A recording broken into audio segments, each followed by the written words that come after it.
nous prennent. Comment veux-tu qu'on s'en sorte? Tous ces seigneurs qui nous saignent. Allez, aux armes patriotes. Un bon vieux charivari. La mort pour les enfants terribles. Ça, c'est les tannants, c'est les poètes maudits, c'est les voleurs de grands chemins, des bourreaux, des sorcières, des gens qui ont eu des destinées fascinantes et tragiques et troublantes et extraordinaires. Je pense à Denis Vanier, qui est un poète absolument extraordinaire, qui est mon poète favori à moi. Mais si... écoute, enfant terrible, s'il y a dans le monde, c'est lui, là. Vanier, c'est l'excès, c'est les tatouages des années 80. Les gens, là, à cette heure, tout le monde est tatoué partout, mais dans ce temps-là, quand tu étais tatoué partout, tu étais un prisonnier, ou en tout cas, lui, il était déjà la contre-culture, la poésie, beaucoup de vulgarité, de sexe dans ses affaires, donc ça passait pas partout. Puis il a toujours persisté, il a fait une vingtaine de recueils de poésie qui sont, à mon avis, absolument fascinants. Les enfants terribles, ben, tu sais, ça doit faire partie de ma personnalité, là.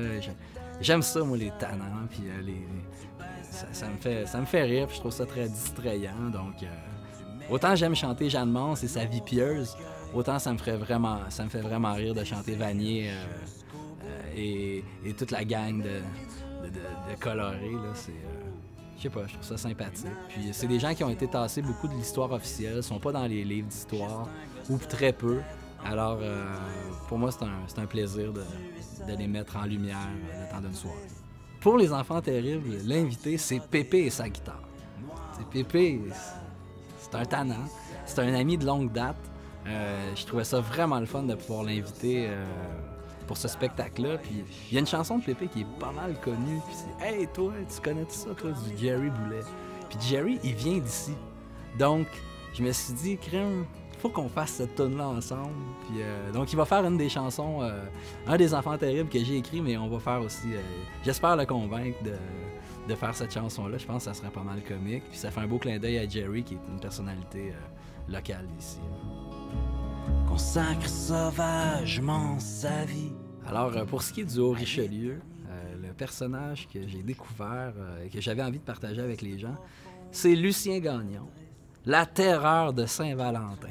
Quel surnom parfait pour le spectacle des enfants terribles. Donc, lui est à l'époque des Patriotes aussi. Et puis, ce n'est pas le moindre, au contraire, c'était peut-être un des plus radicaux. Lui, il faisait du charivari et c'est lui aussi qui a été arrêté pour avoir fusillé un traître. Et donc, c'était vraiment, lui, user de violence, c'était pas un problème. De là, son surnom. Il a fini exilé, lui aussi, aux États-Unis pour sauver sa vie. Alors, mais il a demandé à être rapatrié à sa mort pour être enterré chez lui. Et avec son soute de patriote, sa tuque, son linge en étoffe du pays. Donc, lui, jusqu'au bout, il est resté avec l'idée de république.